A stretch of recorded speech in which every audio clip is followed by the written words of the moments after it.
सर्व मंगल मांगल्ये शिवे सर्वार्थ साधिके शरण्ये त्र्यंबके गौरी नारायणी नमस्तुते। नमस्कार मंडळी, कालपासून माता दुर्गेच्या उत्सवाला म्हणजे नवरात्री दिवस सुरुवात झालेली आहे।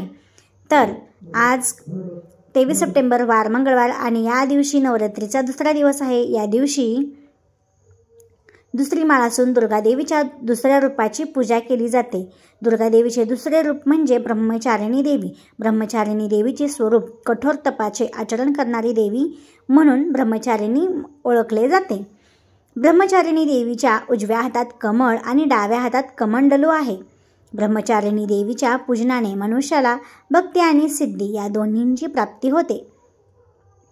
हजारो वर्ष अत्यंत कठोर तपश्चर्या केल्यामुळे दुर्गा देवीच्या या स्वरूपाला ब्रह्मचारिणी असे नाव पडले। देवीच्या कठोर तपश्चर्येने महादेव शंकराला प्रसन्न करून घेतले।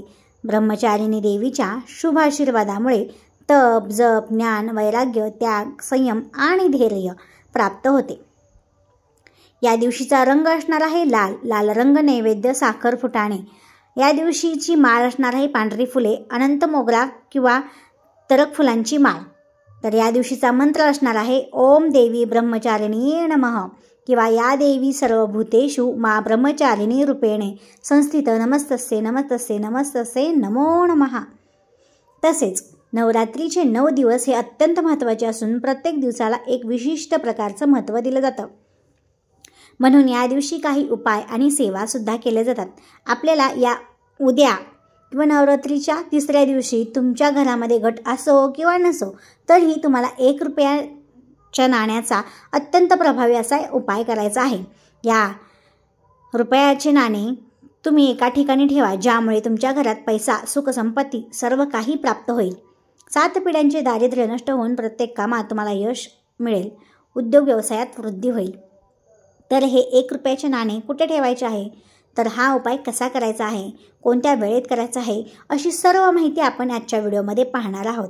त्यामुळे तुम्ही हा व्हिडिओ संपूर्ण पहा आणि चॅनेलवरती पहिल्यांदा आला असाल तर किंवा मी प्रियंका तुम्ही जर माझा आवाज सर्वप्रथम ऐकत असाल तर या व्हिडिओला एक लाईक करा आणि चॅनेलला सबस्क्राईब करा, कारण की हा अत्यंत प्रभावी उपाय हा उपाय प्रत्येकाने करावा। नवरात्रीच्या तिसऱ्या दिवशी किंवा पंचमीच्या दिवशी सुद्धा केलात तरी चालेल। तर हा उपाय सकाळी किंवा संध्याकाळपर्यंत जेव्हा तुम्हाला शक्य होईल तेव्हा हा उपाय करायचा आहे। जर तुमच्या घरामध्ये जर घटस्थापना केली असेल तरी हा उपाय करायचा आहे, नसेल केली तरीही करायचा आहे। कारण नवरात्रीच्या 9 दिवसामध्ये आपल्या घरामध्ये आपली कुलदेवी ही सूक्ष्म स्वरूपात वास करते। यामुळे या दिवसामध्ये आपण जे काही उपाय करतो, ज्या काही सेवा करतो तर त्या खूप प्रभावी ठरतात। त्या उपायांचं, त्या सेवेचं आपल्याला शीघ्र फळ प्राप्त होत असतं। म्हणून जर तुमच्या आयुष्यामध्ये काही समस्या असतील, आर्थिक समस्या असतील, पैसा टिकत नाही, तर अशा पैशाच्या अडचणी आहेत किंवा कोणतीही गोष्ट ही तुमच्या मनासारखी घडत नसेल, तर तुम्ही कोणत्याही कामामध्ये यश मिळत नसेल, बऱ्याच वेळा आपलं खूप महत्त्वाचं काम असतं आणि ते काम पूर्ण होण्यासाठी आपण 100% प्रयत्न करत असतो, परंतु कधीकधी कितीही प्रयत्न केले तरी कामामध्ये आपल्याला यश मिळत नाही। तर जेव्हा आपल्या कुंडलीमध्ये ग्रह हे कमकुवत असतात तर तेव्हा आपल्या प्रयत्नांना यश जे आहे ते मिळत नाही आणि म्हणून हा उपाय जर तुम्ही केलात तर नक्कीच तुमच्या प्रयत्नांना यश मिळेल आणि तुमचं प्रत्येक काम देखील पूर्ण होईल।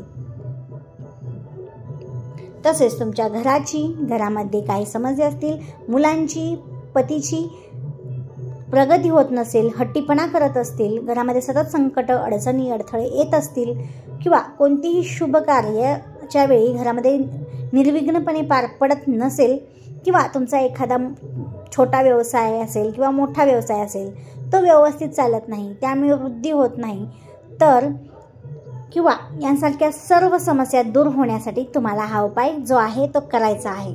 हा उपाय करण्यासाठी तुम्हाला उद्या सकाळी लवकर उठायचं आहे। स्वच्छ स्नान करून झाल्यानंतर स्वच्छ कपडे तुम्हाला परिधान करायचे आहे। त्या दिवशीचा रंग जो असेल तो तुम्ही घालू शकता।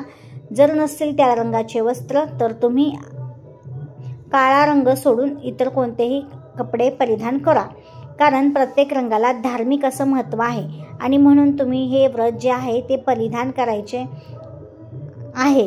नसेल तर काळा रंग सोडून तुम्ही कोणत्याही रंगाचे वस्त्र परिधान करू शकता। यानंतर तुमच्या घरामध्ये घटस्थापना झालेली असेल तर घटाला माळपाणी करायचं आहे, नैवेद्य आरती करायची आहे। यानंतर तुम्ही हा उपाय जो आहे तो करायचा आहे। आणि जर तुमच्या घरामध्ये घटस्थापना नसेल तर तुमच्या देवघरातील देवांची तुम्ही पूजा अर्चा करून घ्यायची आहे आणि देवघरामध्ये तुम्हाला हा उपाय करायचा आहे। घटस्थापना केली असेल तर घटासमोर तुम्हाला हा उपाय करायचा आहे। हा उपाय करण्यासाठी तुम्हाला 1 रुपयाचे नाणं घ्यायचं आहे। 1 रुपयाचं नाणं नसेल तर मग तुम्ही 5 रुपयाचं नाणं देखील घेऊ शकता। यानंतर आपल्याला एक प्लेट घ्यायची आहे। प्लेटमध्ये हे नाणं जे आहे तर ते आपल्याला ठेवायचं आहे। त्यानंतर थोडंसं कुंकू घ्यायचं आहे। आपल्या उजव्या हाताच्या 5 बोटामध्ये जेवढं कुंकू बसेल तेवढं कुंकू तुम्हाला हातात घ्यायचं आहे आणि आपल्या 5ही बोटाने कुंकू जे आहे तर ते तुम्हाला त्या 1 रुपयाच्या नाण्यावरती अर्पण करायचं आहे किंवा 5 रुपयाचं नाणं असेल तर त्याच्यावरती अर्पण करायचं आहे। यानंतर तुम्हाला एक काडी घ्यायची आहे आणि त्या काडीने तुम्हाला स्वस्तिक काढून घ्यायचे आहे। तर स्वस्तिक काढताना आधी मध्ये बिंदू काढायचा आहे आणि वरून खाली अशा आतल्या भागात येणाऱ्या रेषा ओढून तुम्हाला स्वस्तिक काढायचा आहे। त्या कुंकूवरती अर्पण केलेल्या कुंकूवरती स्वस्तिक काढून घ्यायचा आहे। स्वस्तिक काढताना मधले 4 बिंदू कडाच्या 2 लाईन सुद्धा तुम्हाला द्यायच्या आहेत। जर स्वस्तिक तुम्हाला काढता येईल तसं स्वस्तिक तुम्हाला काढायचा आहे। स्वस्तिकचा आकार काढायचा आहे आणि यानंतर तिथेच बसून तुम्हाला 108 वेळा 99 मंत्राचा पठण करायचा आहे।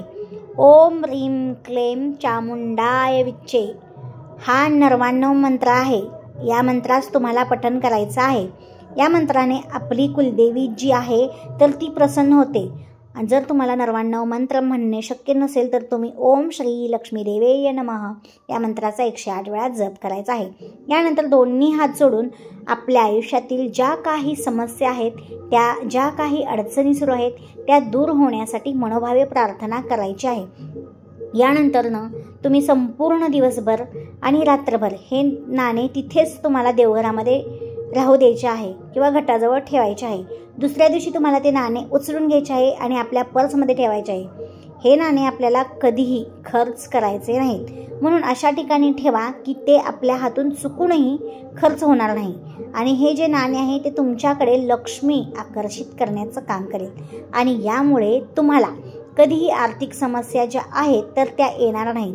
किंवा तुमचा एखादा छोटा मोठा उद्योग असेल तर तिथेही तिथल्या तिजोरीमध्ये सुद्धा तुम्ही हे नाणे ठेवू शकता, कारण त्यावरती आपण सेवा केलेली असते आणि ती सेवा केलेले नाणे जे आहे ते सिद्ध झालेले असते आणि सिद्ध नाण्यामध्ये एक देवी शक्ती असते। यानंतर जे कुंकू आपण नाण्यावरती अर्पण केलं होतं त्यावरती जे स्वस्तिक काढलं होतं तर ते कुंकू तुम्ही एका छोट्याशा डब्बीमध्ये भरून ठेवायचं आहे आणि त्याचा टिळक हा प्रत्येक घरामध्ये कपाळावरती लावायचं आहे आणि दररोज जर तुम्हाला ते 9 दिवस कुंकू जे आहे ते आपल्या कपाळी आणि घरामधील इतर सदस्यांच्या कपाळावरती आवर्जून लावायचं आहे।